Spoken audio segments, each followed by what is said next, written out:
दोस्तों, आज हम धूपगढ़ आए हैं। अभी मैंने आपको धूपगढ़ के बारे में पहले वीडियो डाली है। इसके सनराइज़ और सनसेट पॉइंट के बारे में उसका आप आनंद ले सकते हैं। और जो लोग धूपगढ़ आ सकते हैं और बाकी जगह जाने के लिए समय नहीं है, पूरे सतपुड़ा के बारे में और ख़ासकर पचमढ़ी के बारे में, यहाँ पर एक म्यूज़ियम बना है धूपगढ़ के पास में, जिसे आप देख सकते हैं। और इसकी इन्फॉर्मेशन मैंने आपके लिए रिकॉर्ड करके बनाई है। आप यहाँ पर देख सकते हैं। जब पहले दिन आप आते हैं, आप कहाँ कहाँ जा सकते हैं, दूसरे दिन कहाँ कहाँ जा सकते हैं। आपके पास बेसिकली 2.5 से 3 दिन का समय होना चाहिए। इस समय अंतराल में आप तकरीबन पचमढ़ी के सारे पिकनिक स्पॉट्स को देख सकते हैं। मैं रिकमेंड करूँगा आपको, पहले दिन आप जब आते हैं, आप सीधे जटाशंकर जाइए। जटाशंकर का दर्शन करने के बाद लोकल मार्केट होते हुए आप वापस आइए और आप देख सकते हैं हांडी खो। हांडी खो देखने के बाद में आप वापस जाइए। रोड में आने के बाद में आप फिर जब निकलेंगे आगे जंगल की तरफ, आपको बड़ा महादेव और बड़ा महादेव के दर्शन होने के बाद भस्मासुर का तालाब, उसके बाद माता पार्वती की गुफा, फिर आपको भैरव के दर्शन होंगे। साथ में आप फिर जाएंगे गुप्त महादेव, जहाँ पर आपको थोड़ा समय लग सकता है, क्योंकि इस गुफा में 40 से 45 फीट की जो लंबाई है और संकरी गुफा है, वहाँ पर 8 ही लोग अंदर जा सकते हैं। तो आपको थोड़ा समय लग सकता है। डिपेंड करता है कि कितने वहाँ पर भक्तगण आए हुए हैं, उसके ऊपर ही आपका समय का आकलन किया जा सकता है। यहाँ से पूरा होने के बाद आप वापस आइए।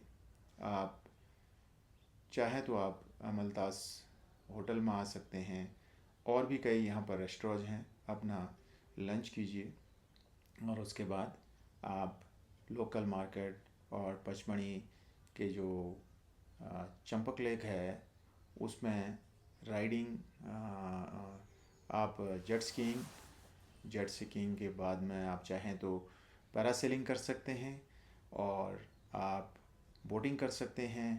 और इस बोट क्लब का और वाटर स्पोर्ट्स का यहाँ पर आप आनंद उठा सकते हैं।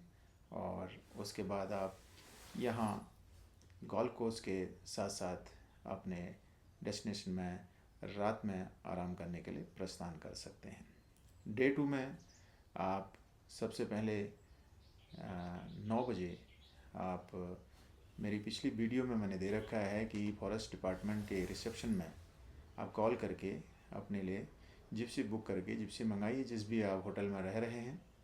और वहाँ से आप जा कर के जिप्सी आपके पास आ जाएगी और जिप्सी में जा कर के आप बाइसन लॉज में जाइए। बाइसन लॉज से होते हुए आप जाएंगे फिर पांडू केव्स। पांडू केव का दर्शन कीजिए। पांडू केव के पास बहुत सुंदर फ्लावरिंग गार्डन्स है, वहाँ पर आप फ्लावरिंग हो रखी है, आप देखेंगे। डिपेंड करता है आप कौन से सीज़न में गए हैं।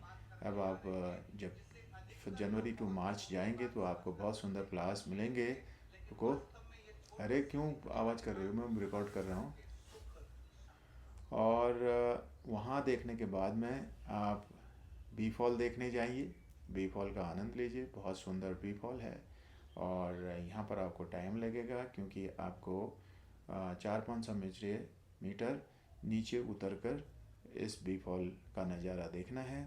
वहाँ से जब आप वापस आते हैं, यही चढ़ाई आपको काफ़ी लगेगी, क्योंकि इसमें एक्सर्शन है। जब आप वापस आते हैं तो आप यहाँ से सीधे रीछगढ़ देख के आ सकते हैं। और ये स्ट्रिप से होते हुए वापस आप फिर वापस अपने लंच के लिए आइए, थोड़ा रेस्ट कीजिए। शाम के टाइम में अब जब आप धूपगढ़ पहुंचते हैं तो ये टाइम आपका सनसेट का करीब इन दिनों 6:15 से लेके 6:30 के बीच में होगा।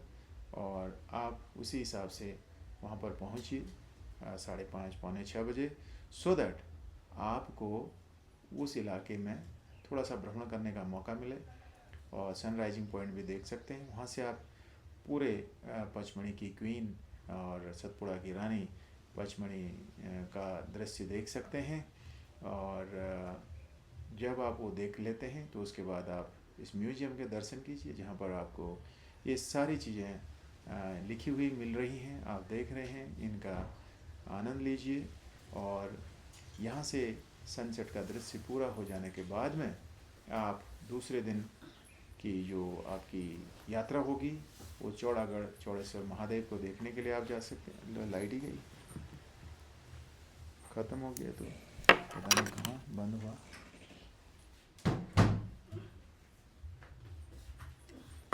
और चौड़ेश्वर महादेव में जब आप जाते हैं तो वहाँ पर आपको चौड़ेश्वर में